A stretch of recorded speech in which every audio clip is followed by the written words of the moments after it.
अस्सलामु अलैकुम वरहमतुल्लाहि वबरकातुहू। उम्मीद है बच्चों आप सब खैर व आफ़ियत से होंगे। बच्चों आज हम 7th क्लास का चैप्टर पढ़ेंगे ग़ज़वा तबूक। इसके लिए आप लोग बुक का पेज नंबर 44 ओपन कर लीजिए। फ़तह मक्का और ग़ज़वा हुनैन के बाद लोग जोक दर जोक यानी ग्रोह दर ग्रोह इस्लाम कबूल कर रहे थे। इस्लाम का ये गलबा देखकर यानी इस्लाम की ये कामयाबी देखकर आस पास के नसारा परेशान हो गए।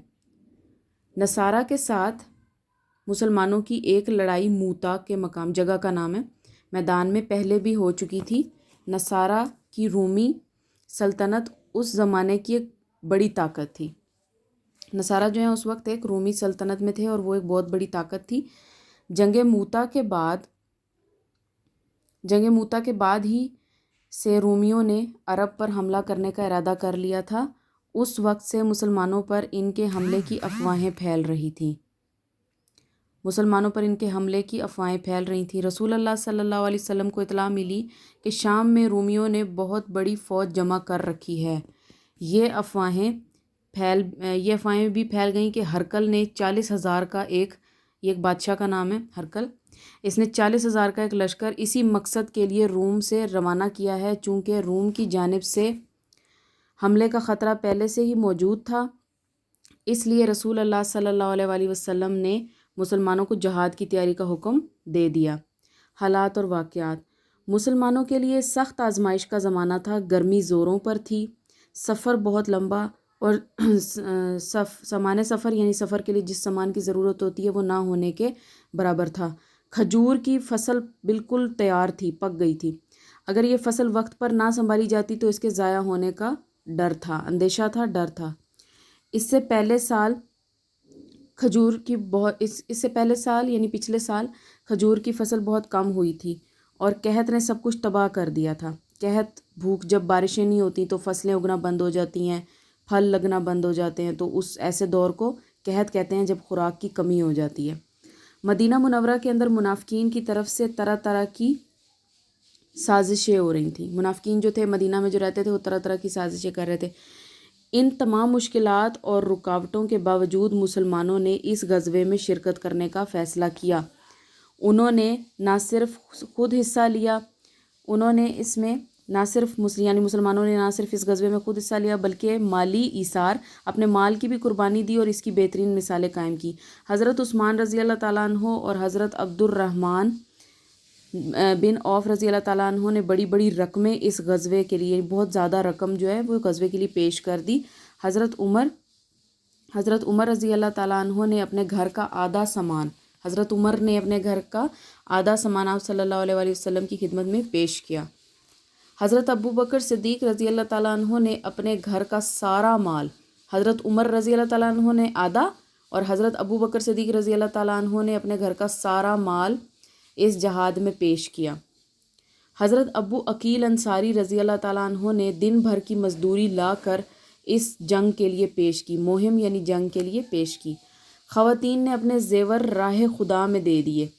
गर्ज़ यानी कि हर एक मुसलमान ने अपनी ताकत, अपनी इस्तिताअत से बढ़कर इस गज़वे में हिस्सा लिया।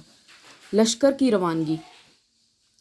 आप सल्लल्लाहु अलैहि वसल्लम ने हज़रत अली रज़ी अल्लाह ताला अन्हो को मदीना मुनव्वरा की हिफाजत और निगरानी के लिए अमीर मुकर्रर फरमाया।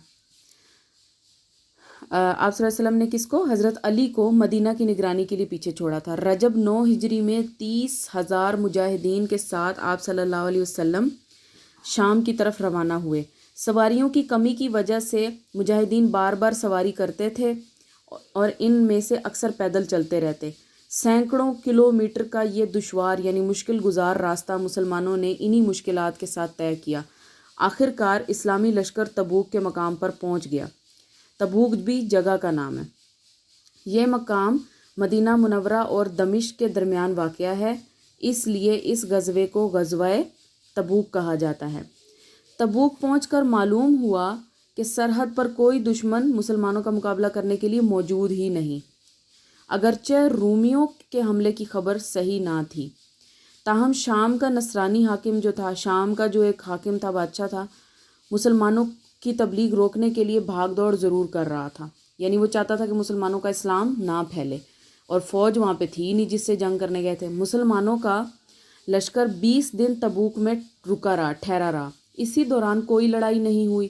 البتہ مسلمانوں کے اس اقدام سے نصارہ جو تھے وہ ڈر گئے، مرعوب ہو گئے، ڈر گئے، سہم گئے۔ اس طرح آس پاس کے دشمنوں پر بھی مسلمانوں کا رعب پڑ گیا کہ مسلمان تو جنگ کی تیاری کر کے آ بھی گئے۔ ایلا کے رئیس، ایلا جگہ کا نام ہے اور وہاں کا رئیس جو ہے سردار یوحنا نے، اس کا سردار کا نام یوحنا تھا، آپ صلی اللہ علیہ وآلہ وسلم کی خدمت میں حاضر ہو کر جزیہ دینا منظور کیا، یعنی ٹیکس۔ جزیہ کیا ہوتا ہے؟ ٹیکس مان لیا۔